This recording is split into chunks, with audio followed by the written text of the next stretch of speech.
भगवती तुलसी पौराणिक कथाएं। तुलसी से जुड़ी एक कथा बहुत प्रचलित है। श्रीमद् देवी भागवत पुराण में इनके अवतरण की दिव्य लीला कथा भी बनाई गई है। एक बार शिव ने अपने तेज को समुद्र में फेंक दिया था। उससे एक महातेजस्वी बालक ने जन्म लिया। यह बालक आगे चलकर जलंधर के नाम से पराक्रमी दैत्य राजा बना।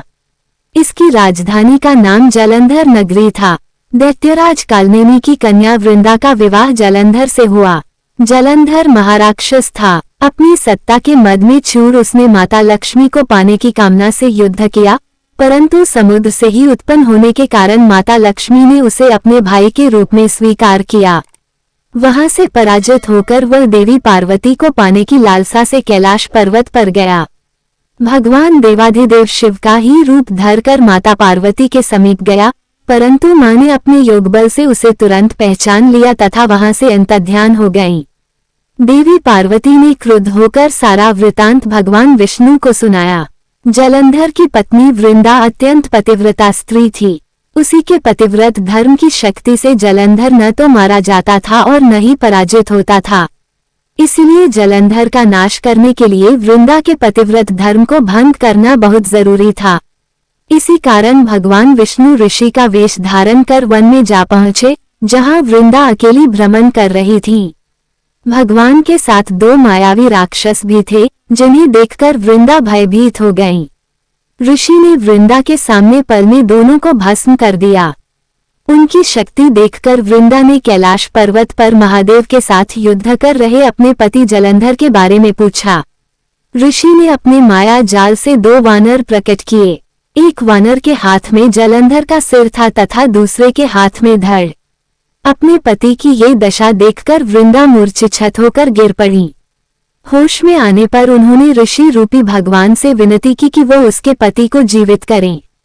भगवान ने अपनी माया से पुनः जलंधर का सिर धड़ से जोड़ दिया, परंतु स्वयं भी वह उसी शरीर में प्रवेश कर गए। वृंदा को इस छल का जरा आभास न हुआ। जलंधर बने भगवान के साथ वृंदा पतिव्रता का व्यवहार करने लगी, जिससे उसका सतीत्व भंग हो गया। ऐसा होते ही वृंदा का पति जलंधर युद्ध में हार गया। इस सारी लीला का जब वृंदा को पता चला तो उसने क्रुद्ध होकर भगवान विष्णु को शिला होने का श्राप दे दिया तथा स्वयं सती हो गईं। जहां वृंदा भस्म हुई वहां तुलसी का पौधा उगा। भगवान विष्णु ने वृंदा से कहा, हे वृंदा, तुम अपने सतीत्व के कारण मुझे लक्ष्मी से भी अधिक प्रिय हो गई हो। अब तुम तुलसी के रूप में सदा मेरे साथ रहोगी। जो मनुष्य भी मेरे शालिग्राम रूप के साथ तुलसी का विवाह करेगा उसे इस लोक और परलोक में विपुल यश प्राप्त होगा। जिस घर में तुलसी होती है वहां यम के दूत भी असमय नहीं जा सकते। गंगा व नर्मदा के जल में स्नान तथा तुलसी का पूजन बराबर माना जाता है। चाहे मनुष्य कितना भी पापी क्यों न हो, मृत्यु के समय जिसके प्राण मंजरी रहित तुलसी और गंगा जल मुख में रखकर निकल जाते हैं, वो पापों से मुक्त होकर वैकुंठ धाम को प्राप्त होता है। जो मनुष्य तुलसी व आंवलों की छाया में अपने पितरों का श्राद्ध करता है, उसके पितर मोक्ष को प्राप्त हो जाते हैं। उसी दैत्य जलंधर की यह भूमि जलंधर नाम से विख्यात है।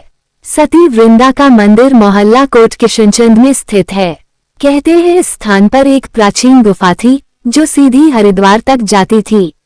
सच्चे मन से 40 दिन तक सती वृंदा देवी के मंदिर में पूजा करने से सभी मनोरथ पूर्ण होते हैं।